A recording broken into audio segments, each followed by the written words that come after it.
Okay, so welcome everyone to yet another important seminar in a series of events which celebrate the 60th anniversary of the Faculty of Social Sciences at the University of the West Indies Mona campus. I am Dacia Leslie and I will be your moderator today. Today's presenter is no stranger to us. He is Dr. Samuel Braithwaite, lecturer in the Department of Economics here at the University of the West Indies Mona campus. And he will be speaking to us today on economic evaluations and return on investments. Before I hand over to Dr. Braithwaite, just to say that he will speak first and then his presentation will segue into a question and answer session. For those persons wishing to pose questions, you can use the Q&A feature, which is located at the bottom of your screen. So again, you are welcome to pose questions to Dr. Braithwaite using the Q&A feature. So without further ado, I will now hand over to Dr. Braithwaite. Dr. Braithwaite. All right. Thank you very much for that kind introduction, Dr. Leslie. And good afternoon to the participants. Welcome. I trust everyone is in good health. I trust that we're doing the things which the authorities have recommended we do. We all have to be responsible during these times. Right. So I must give some context to my participation here this evening. This talk or this lecture is something I do annually for about the last 3 or 4 years. And in a way, it started off by me filling in for a colleague of mine, Dr. Christine Clark. So I want to mention that because the content that I present at these lectures are based on what she would have prepared some years ago. Of course, I make some adjustments to those notes, but again, I must mention her, before moving on. All right, so I'll just share my screen.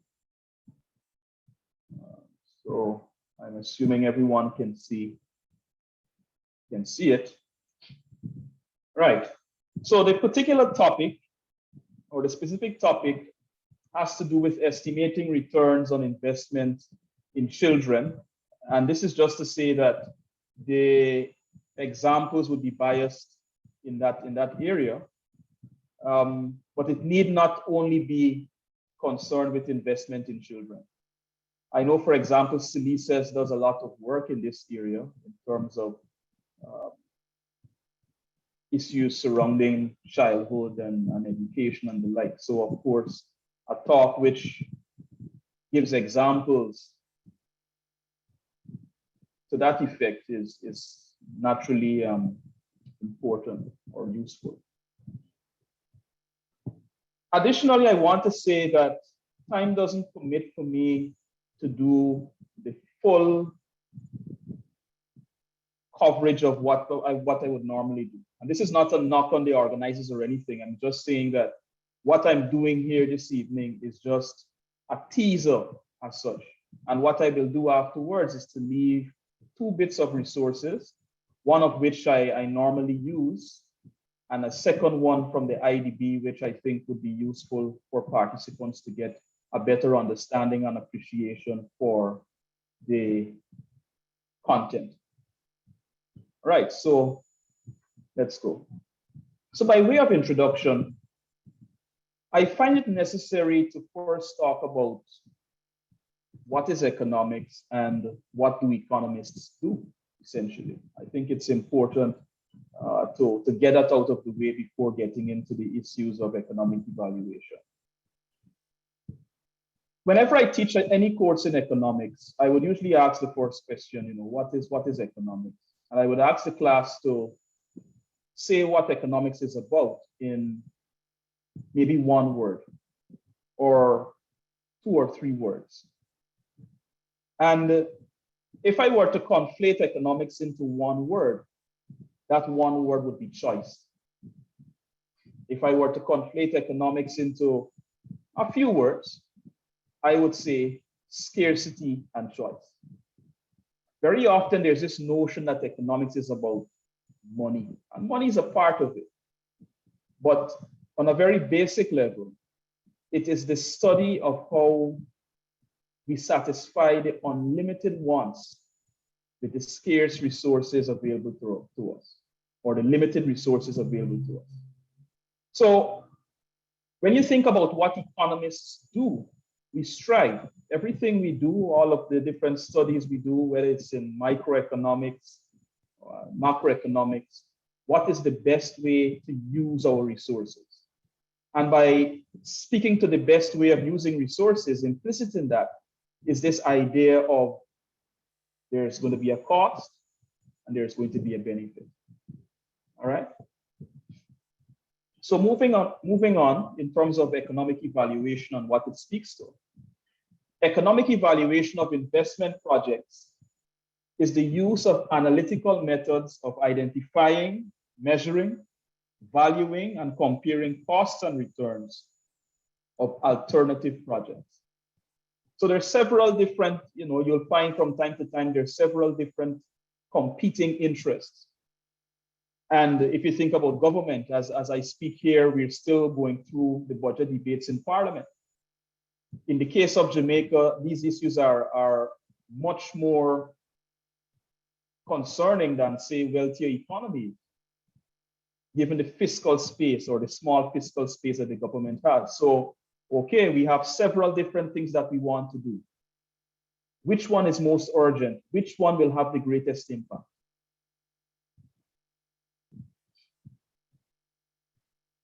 Now, in the context of this particular lecture and the context of what you would do here in SALISES, social investment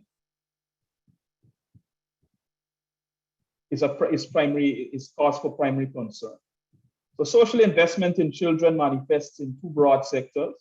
You can think of education and health. And like I said before, even though I make the point about children or adolescents, we still want to note that this thing can be seen beyond that. We can think of the social sectors beyond just its impact on children. Okay, so please don't necessarily view it in that narrow way.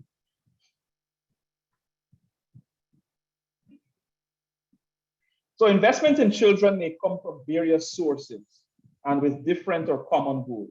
So government or the public, as you can, as is normally said, private corporations, private individuals, community groups, NGOs, international organizations, especially in the context of countries such as Jamaica, we find a lot of international organizations would, from time to time, provide resources for the social sector, for health, for education. Performing economic evaluation on investment projects benefiting children is crucial.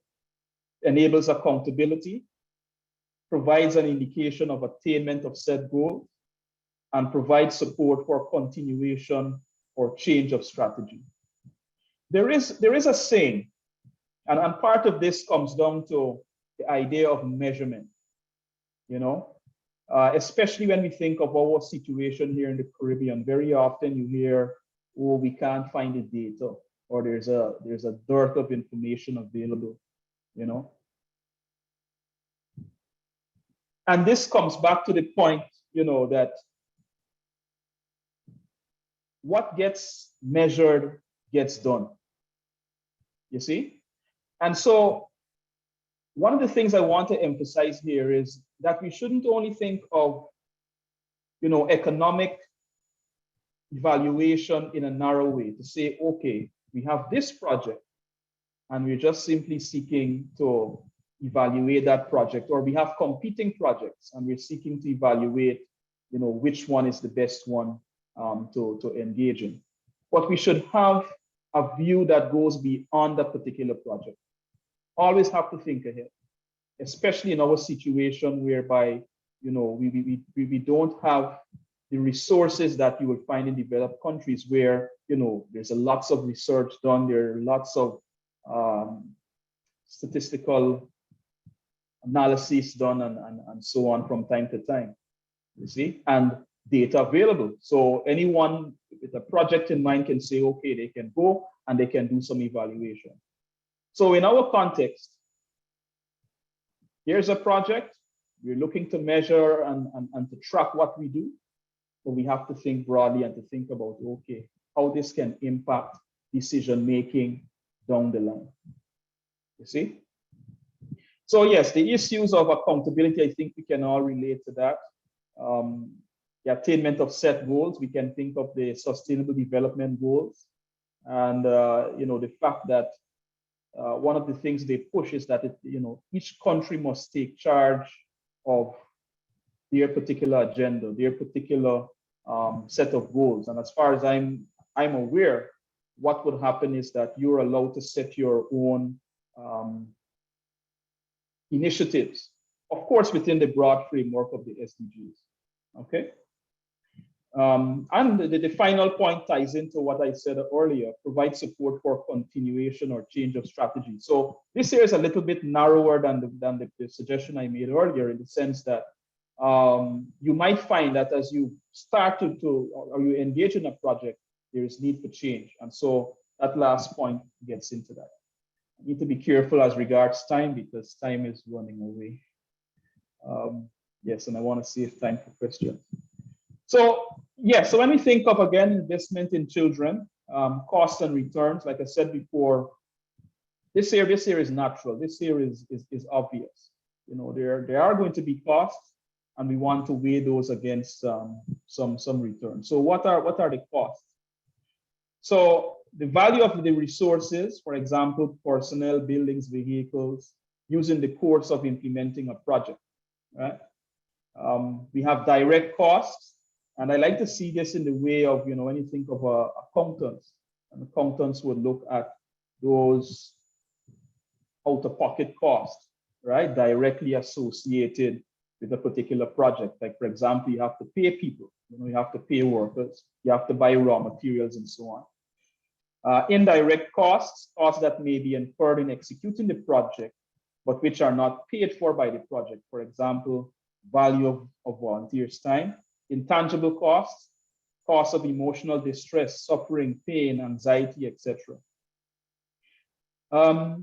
Just to give you some context in terms of how economists view cost, one of the things I'm sure most of you in the room should have an idea about is the idea of opportunity cost. So just to give a little example, let us say there are two options that I can engage in, or let's say there are two, let's make it two options in terms of economic activity. So I can sell pastries, or I can sell bottled water, right? So part of the cost, part of the opportunity cost of selling bottled water would be the profits I can make selling pastries or cakes or what have you.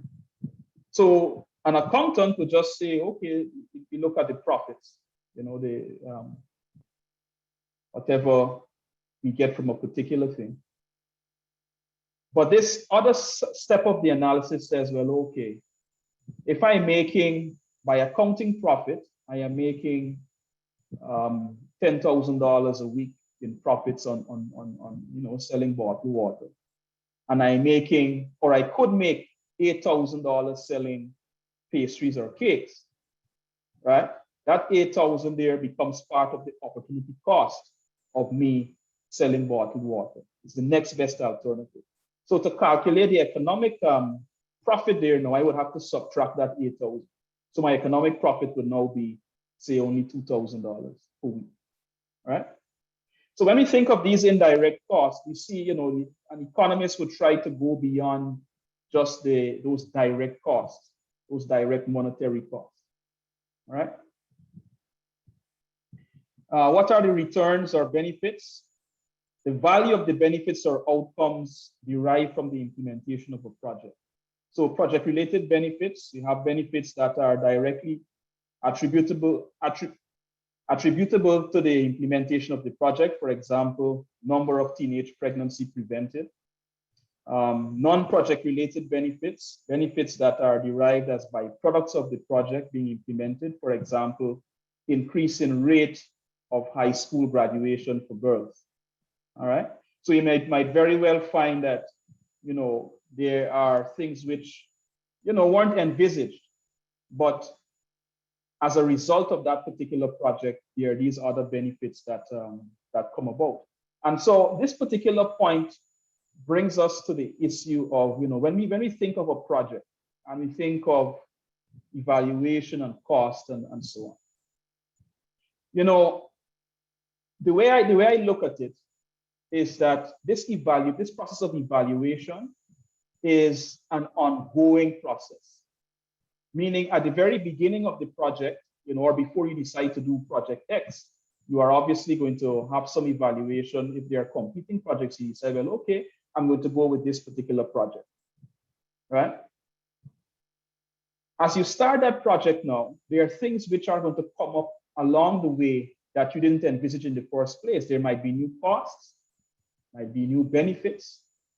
And so you have to record all of those. And so by the time you're done with that project, you might very well have a different position than the one in which you started with in terms of the benefits that you thought would arise, or the value of those benefits, or even the costs, you see? And so that is why it's important to document things, to constantly measure.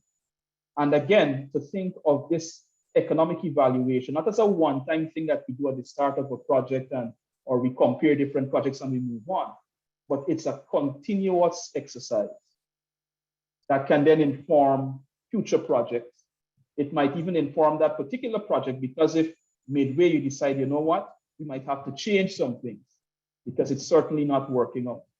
Or maybe we see an additional benefit. So you know what, let's put some more money into this. And as far as I'm aware, donor agencies are flexible enough to recognize these changes and to offer support as needed.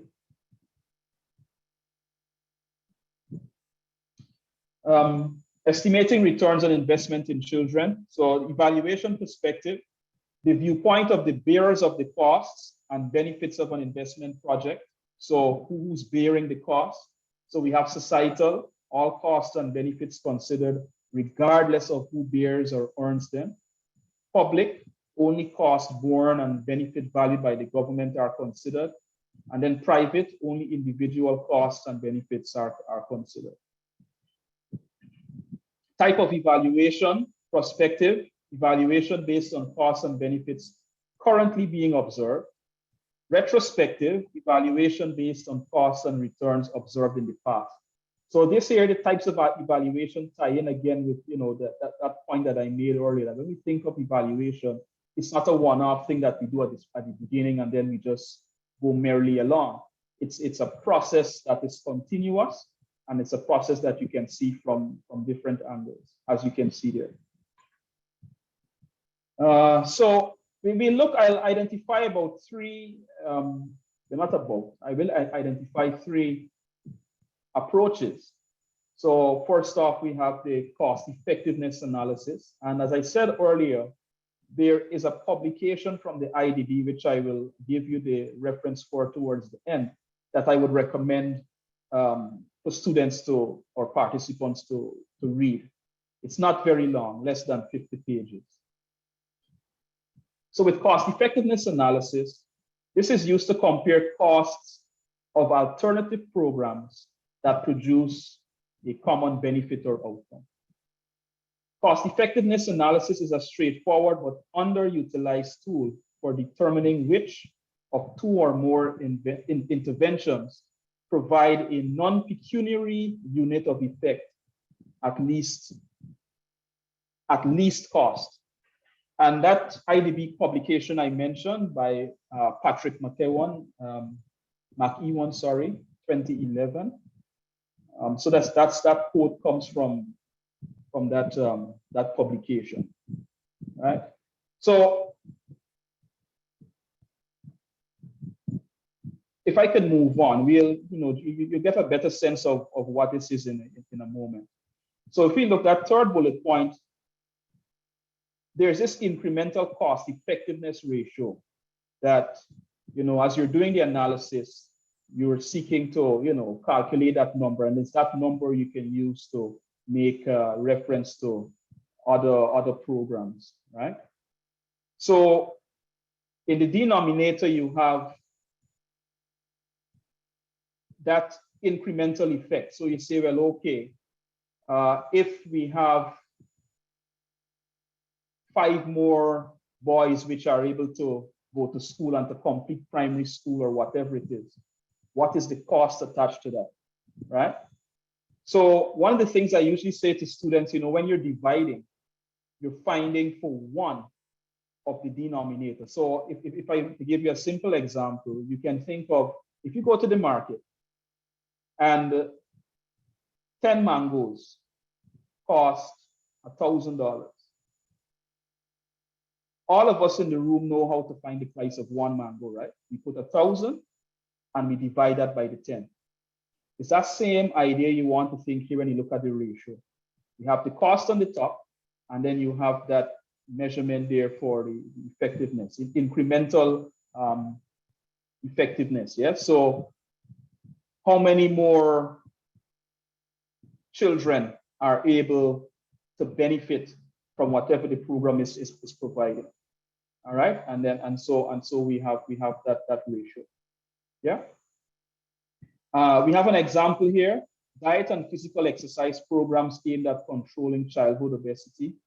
The common outcome of weight loss may be achieved through diet or exercise. The cost and efficacy of the two programs are expected to differ. The CEA is applied to determine the more cost-effective option of reducing childhood obesity, right?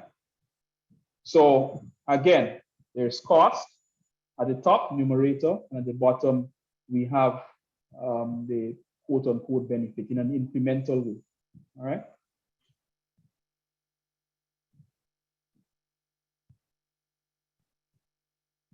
If I'm to go back to what McEwan says in that second bullet point, and I don't think I clarified that, you'll notice one of the things he says here: unit of effect at least cost, at least cost. So essentially what you're seeking to do is to have an incremental cost effectiveness ratio that is the lowest, right? The lowest. Then we have cost utility analysis, which is somewhat similar to the cost effectiveness analysis. It's unique to health interventions. Benefits are valued in utility terms that combine life years gained or saved with quality of life during those years. So the QALYs, quality adjusted life years, and then we have the DALYs, disability affected life years. So here we see this quality element which comes into place. It's not only about, okay, how longer can you live, right? But it comes down also to quality of life that you can engage in. And one of the things I must say when we talk about these methods of evaluation, there's a saying, if you put 100 economists in a room, you'll get 100 different answers or responses or prescriptions to a particular issue, right? I say this to say that especially when we try to move away from those things which are easily quantified in some dollar value, we start to get into things like the quality of life and so on. Things can get pretty murky. But for me, it's a matter of simply using the best methods that you have. So even if you're wrong, even if it turns out that the next 5 years, it turns out that, okay, that wasn't the best approach. The important thing is that at a particular point in time, you're using the best methods of analysis.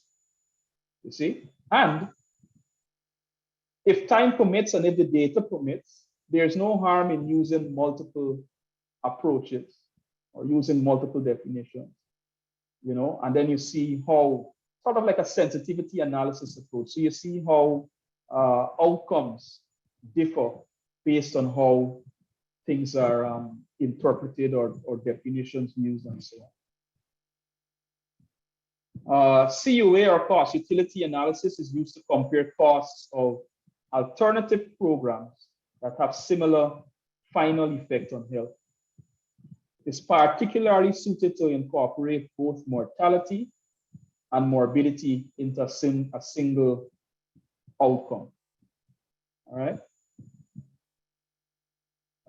A cost utility ratio reflects the incremental cost per unit of incremental utility. So here again, we see where it's similar to the CEA analysis that we spoke about one slide prior to this. But here, we are now looking at this idea of utility. So there's this qualitative type of measurement that is being incorporated, you see? And in a way, one can see that it's a little harder than the CEA to really, you know, properly evaluate. With the CEA, like I said, you can have things like, okay, the number of children, the extra number of children that were, you know, able to finish school or something. So let's say, you know, without the program, you're going to have maybe 100 of them finishing. And then with this program, you have maybe another 20 more, you see? But to get that other 20 more to finish schooling or what have you, there's the cost of the program, which has to be initiated to get to that point. And that's how you can do your evaluation, okay?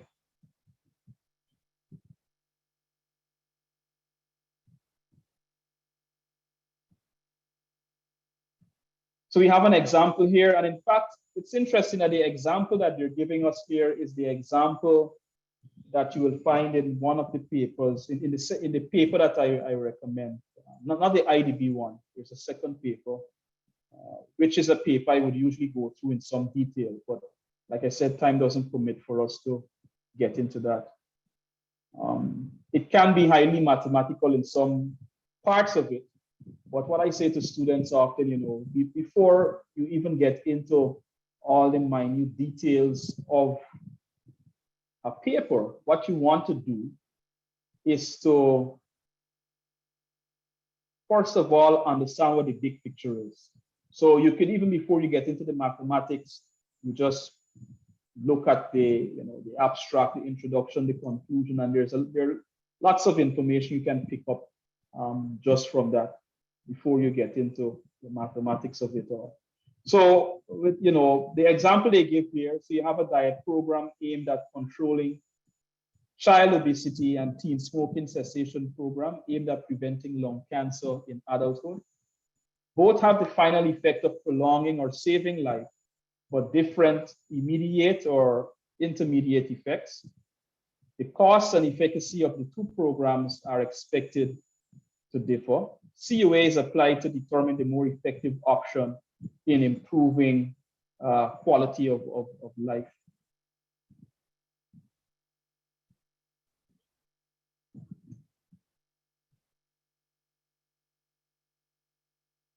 And then we have the cost-benefit analysis. This is perhaps most popular, and you'll find it a lot outside of the, you know, evaluation of social sector programs. So a method that standardizes both costs and benefits of programs in monetary terms. So here again, you could see where we've moved away from those deeper outcomes, which are, you know, not always easy to measure. And we're just looking at things strictly in terms of monetary terms. The measure may be a ratio of benefit to cost or a discounted value of net benefit. So NPV, net present value. CBA accounts for all costs and benefits regardless of who incurs or earns them. So in this case here now, the CBA is concerned with, societal costs, right? CBA is used for comparing programs across sectors of the economy. So if you notice here, and you say across sectors of the economy now, you can see where, quote unquote, a purely monetary perspective suffices, you see? While when we go back to the CEA and the CUA, we see where, the outcomes are similar. When I say similar, if we're talking about cessation of smoking in teens, right? And we're just simply looking at, okay, what is the best initiative we can use to deal with those different outcomes, right? So that, but with the CBA now, again, the purely monetary approach allows for, looking at things across different sectors. So one can very well imagine, when you look at the Ministry of Finance, this type of analysis would factor in greatly in terms of what they do. So as an example, government of Jamaica wants to make a determination between free secondary education and free healthcare for children.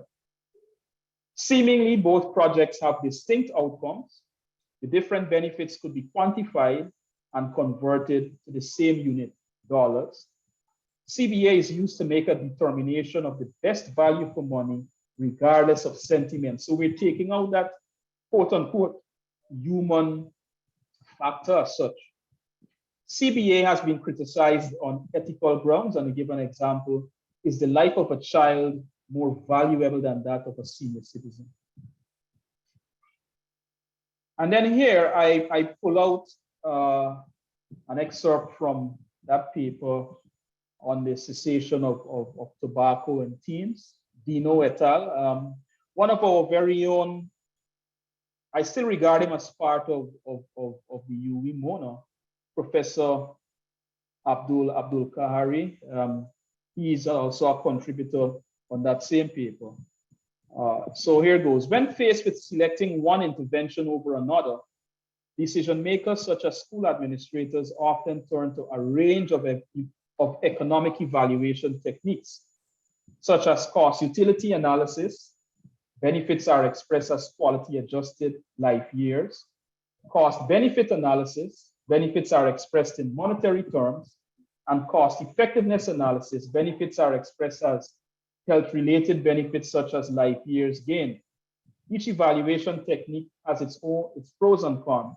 However, cost effectiveness analysis has been utilized extensively in the medical literature because of its focus on the links between costs, overall effectiveness, and health outcomes.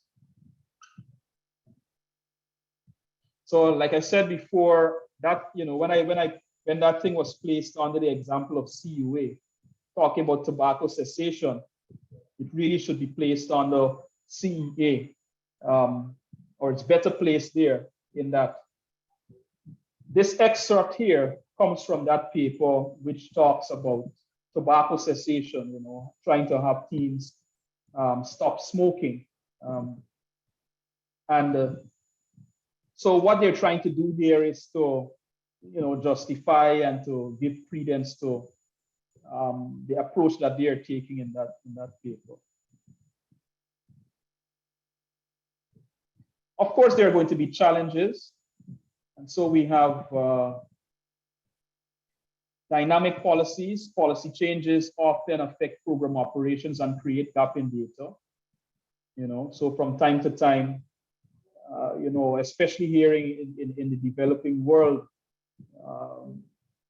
because of, again, it's the little fiscal space that we would have from time to time. A new government comes in and they have a change of direction, and as a result of that, things get left undone.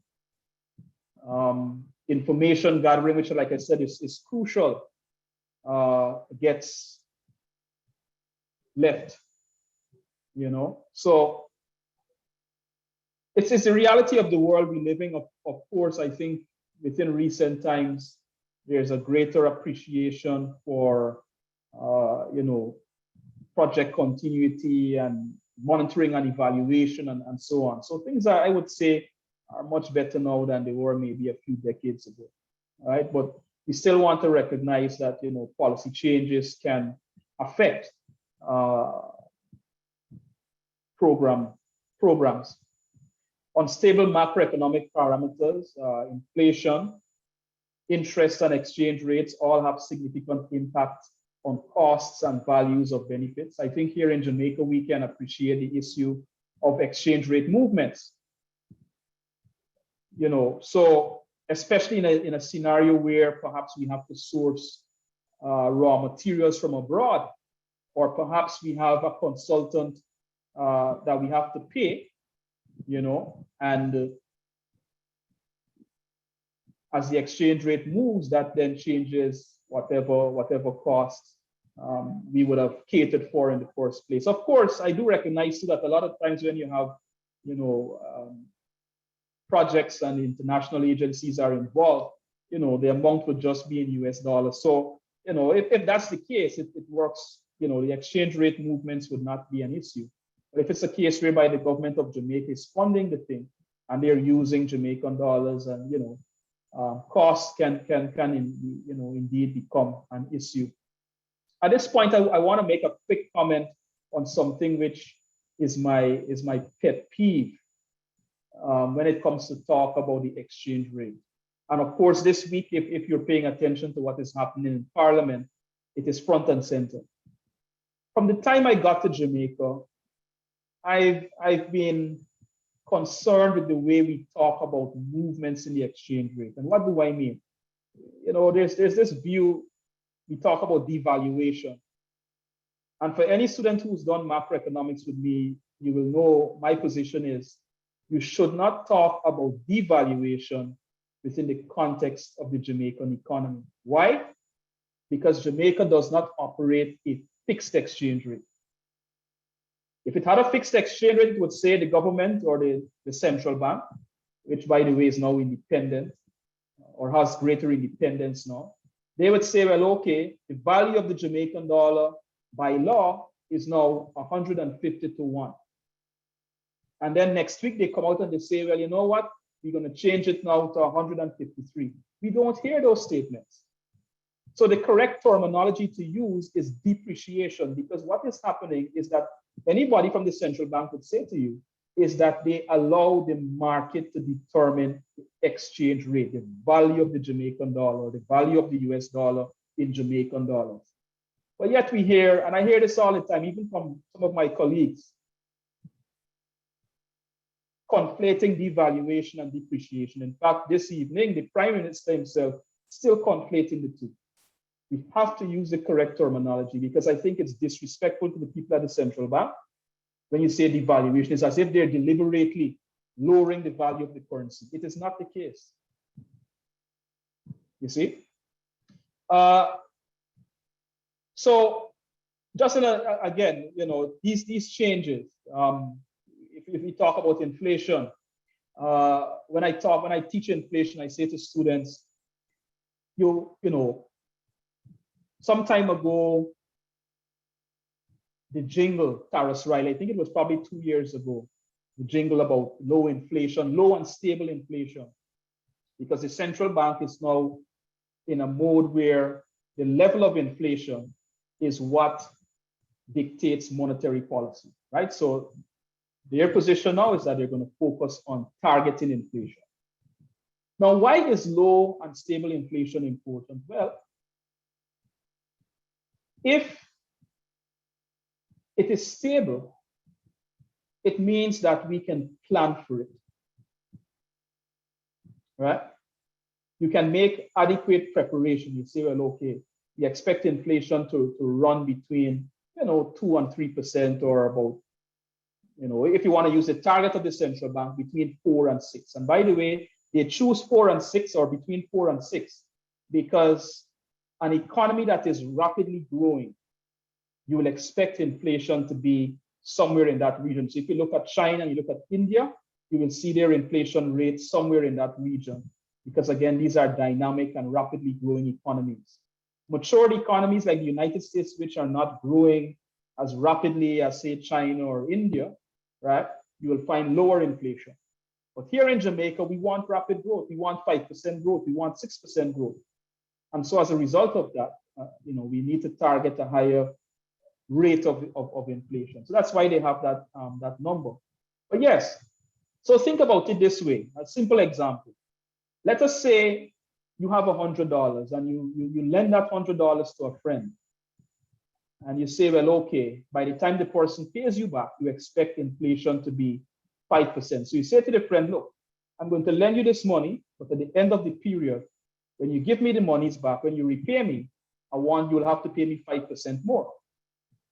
But at the end of the period, let us say inflation goes to 10%. And your friend comes back smiling broad.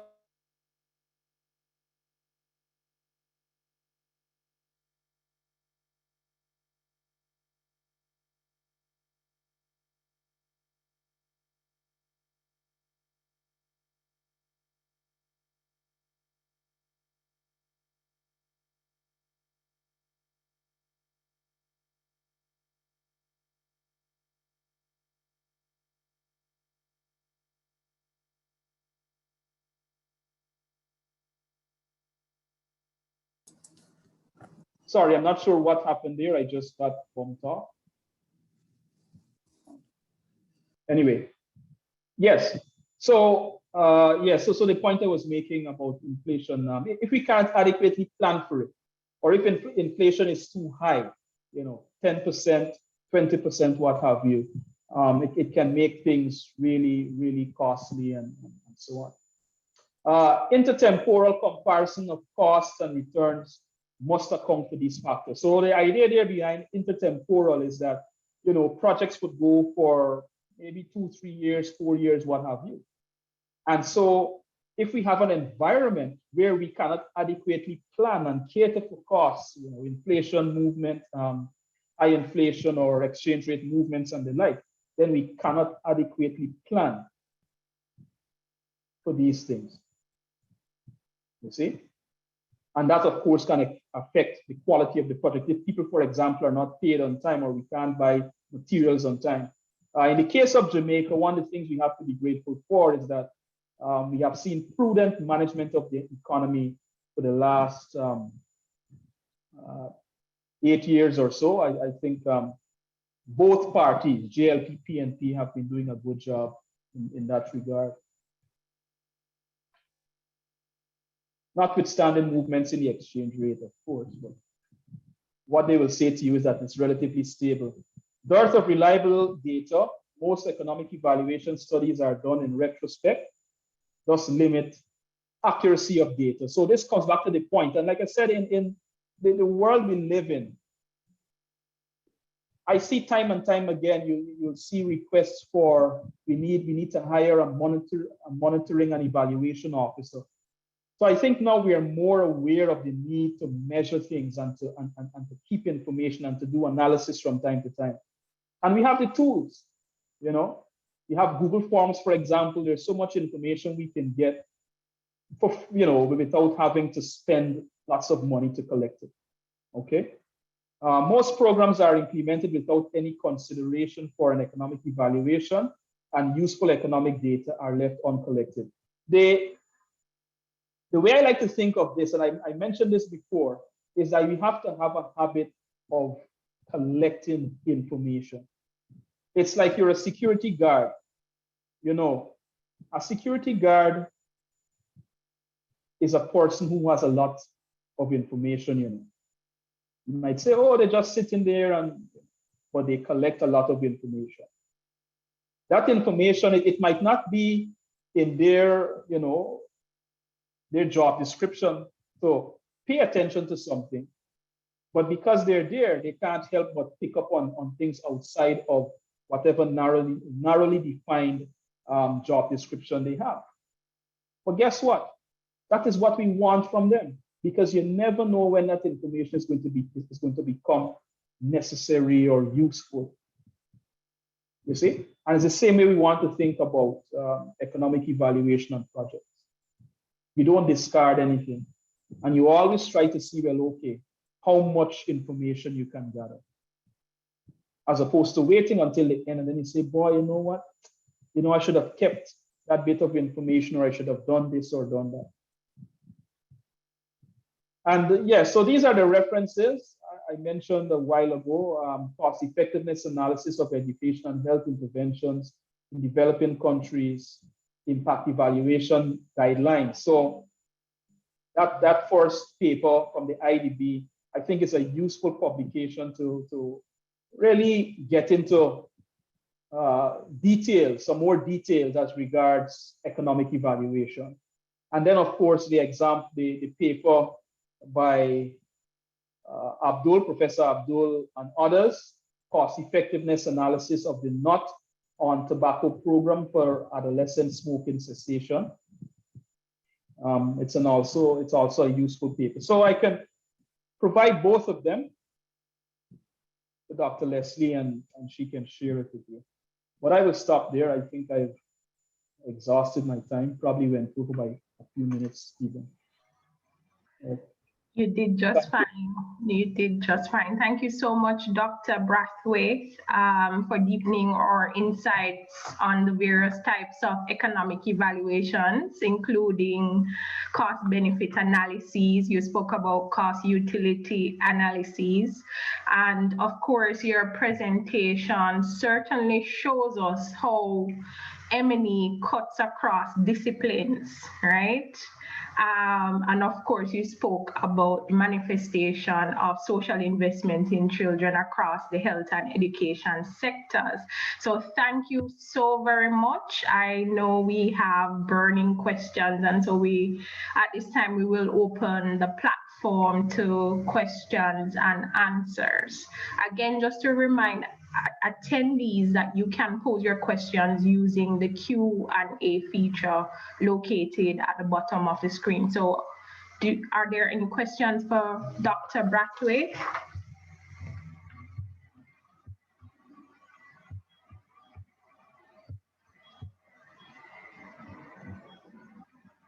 Okay, Dr. Braithwaite, while persons are thinking about any questions, I want to get a sense from you how you see impact evaluations being distinct from the economic evaluations you highlighted. And I see one question here, so I'll just take that and then allow you to respond. We have Robert asking, what about hidden costs? Are there any ways to account for hidden costs? So my question being, do you see any distinction between economic evaluations and impact evaluations? And Robert is asking, what about hidden costs? All right, I must admit, and you have to help me here. When you say impact evaluations, please, I'm not sure all right, I know so exactly what you're getting at. Well, in evaluation terms, when we talk about impact, we're looking at the effects of an intervention on a program over a long period of time, so beyond outcomes, usually after 3 years, right? And in M&E language, we normally use like an experimental design, maybe involving control groups where we can compare. So it's starting to sound similar in econ, right? Well, so sorry, go on. Yeah, so it can be fully experimental, which is very hard, like when we have a control group, and it's often hard to select control groups. So what we normally resort to using are comparison groups. But I just want to get a sense of how you do impact evaluations in economics. Well, yeah, okay, so, right. I stopped for a moment because I wanted to be sure that it was something distinct. But what I would say is that there is no big difference there. In fact, when you look at that paper,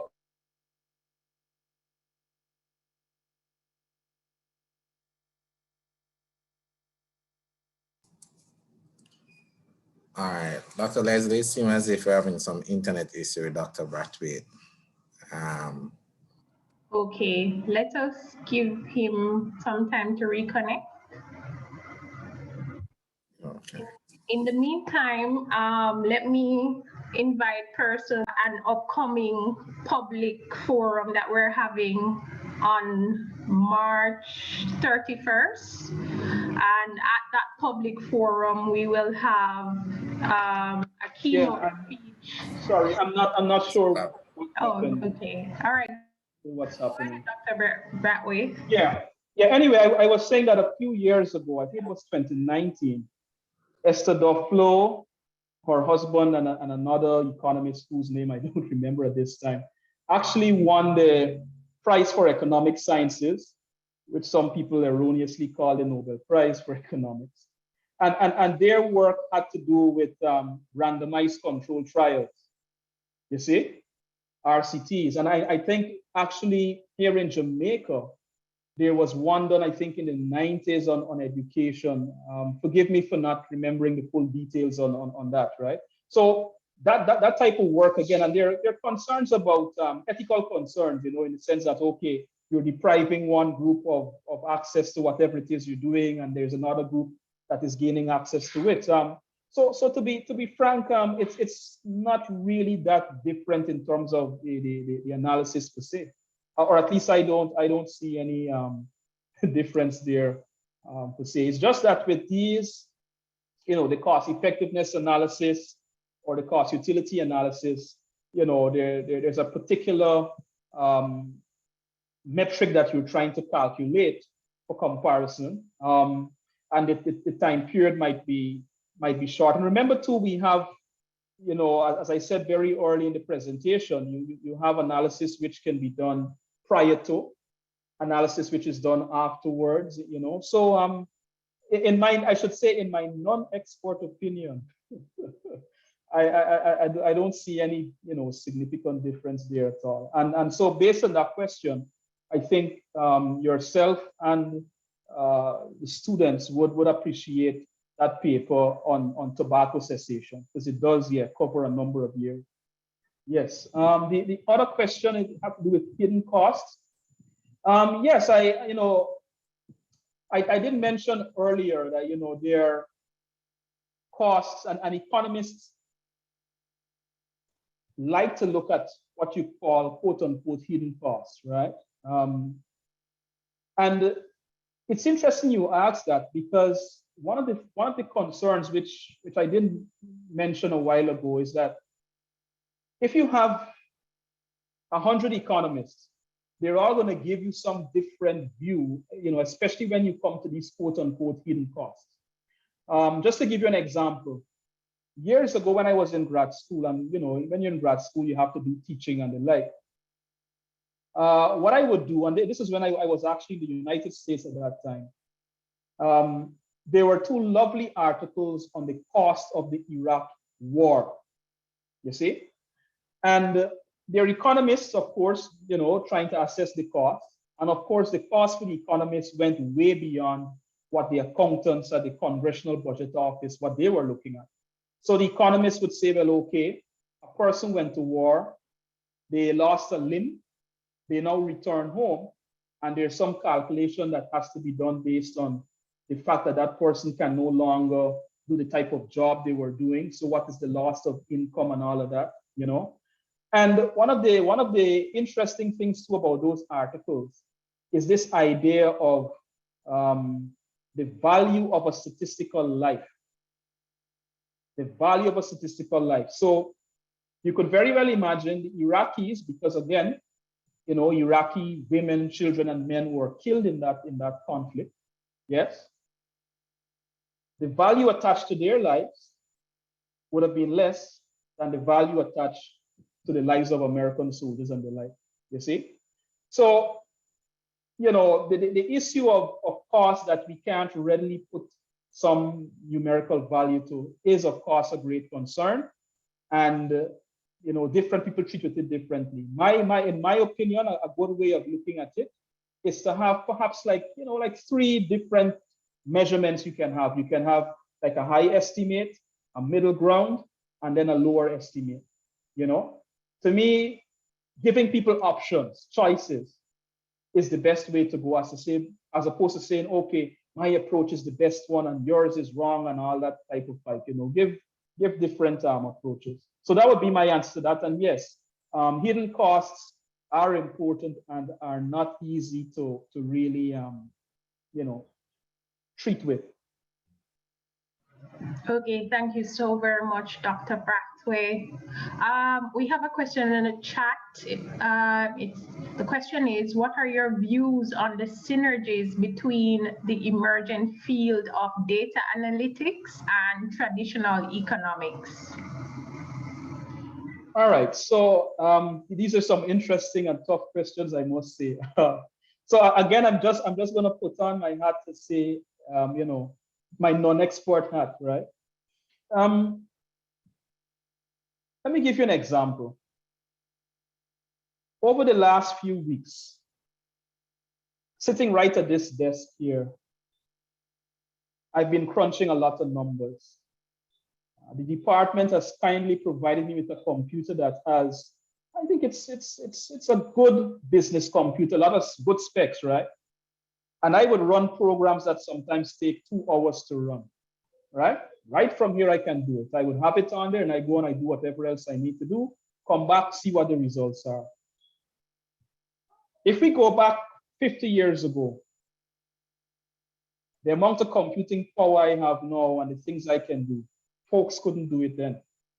So what is the point I'm getting at? When we think of the data, when you say data analytics, what I think you're getting at is that we have, first and foremost, we have more computing power now. And that computing power allows us to analyze much more information, right? To do several different types of analyses. So when, let's say in the 1960s, an economist would have like a stack of cards, like a whole box of cards with the code, put it on a big mainframe computer that would take up probably this entire room, right? Go home, come back the next morning and get one regression run. I can do several regressions, and the type of regressions I run, I'm not even sure they were running it back then. So when we talk about data analytics, in my mind, we're thinking about a situation now where computing capacity helps us to process more information. Computing capacity allows us to store more information now, you see? And as a result of that, it helps us now to make better decisions, you see, because of the amount of analysis we can do and the amount of data available to us, you see.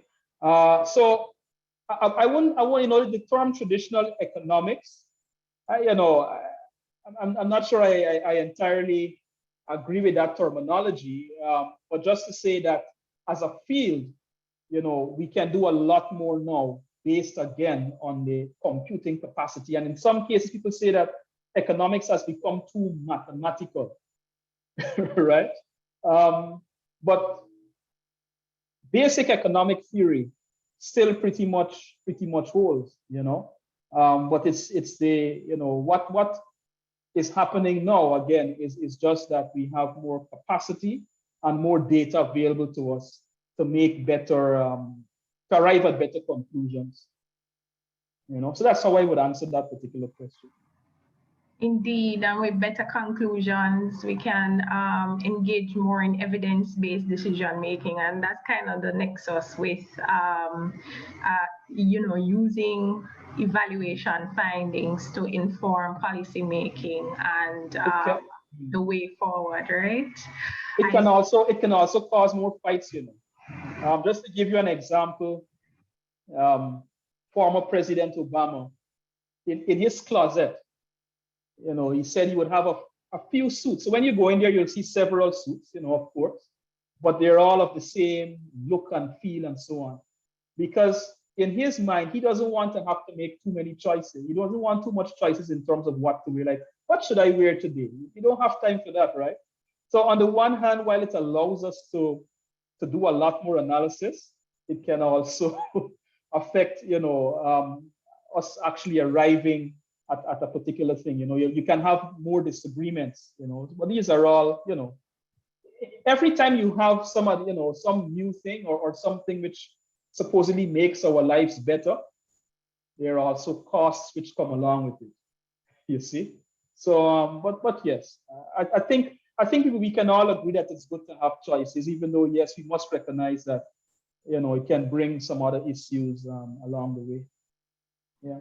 And certainly we encourage our students to always consider the costs and benefits, even simply writing critically, what are the opposing views. We want to hear your voice, but what would the devil's advocate say for example. So yeah, there are costs and there are benefits to everything. I'm so happy that Prof. Henry Lee is able to join us. She's our university director for those persons not part of the SALISES family in this session. And she has a question to you, Dr. Braithwaite. She's asking, what about the story behind the numbers? What is the value of qualitative research in evaluations? Sorry, let me see that I get it. I'm glad you just told me that she's in the room, so it's less pressure on me going through this presentation, right? What about the story behind the numbers? What is the value of qualitative research in evaluations? Prof. Lee, if friends of mine saw your question, they would laugh. And why they would laugh is because a few years ago, it dawned on me, I think it was around 2017. I'm sure we've all heard this thing that, money makes the world go around. I have a different view. My view, it's not money, it is stories which make the world go around. So when you say, what about the story? Yes, I totally agree with you on that. I could go into a long spiel about how it is that stories make the world go wrong, but I will give one example. Just a few days ago, it was the second anniversary for that wonderful forum we had, which SALISES helped so good with the Grenada Revolution, right? And what I say to people is that one of the things you'll find whenever there's a coup is that the military takes the airwaves or the television channels and they announce to the population that they are now in control. And that's important. Changing the narrative, changing the story is important. If we go to Turkey in 2016, we see where Erdogan was able to stop the coup against him by going on social media and saying, "Here, I'm alive and well. Go out into the streets and stop the military or stop the Air Force from taking over." So he was able to control the story. So I agree with you, Prof. Lee.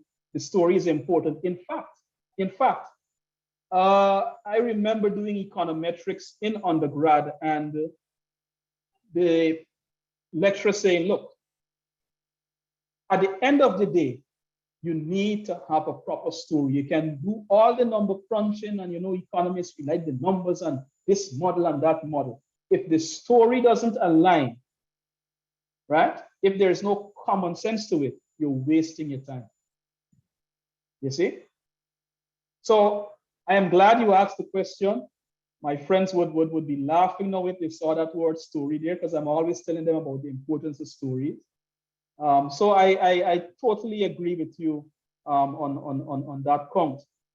Qualitative research in evaluation. So, I know a few faculty here in social sciences are very much involved in mixed methods research. It's not something that I'm into, but as I see it, it is critical. In other words, different perspectives, especially in the social sciences. We're using the scientific methodology, yes, but we cannot ignore the fact that not everything can come down to a little statistic or what have you. You see? And so if you can incorporate qualitative analysis, most definitely to enhance your research, you see? So much so, to give you another example, I think I alluded to this earlier. I'm doing some research now, and the work I'm doing, I have several different iterations of it.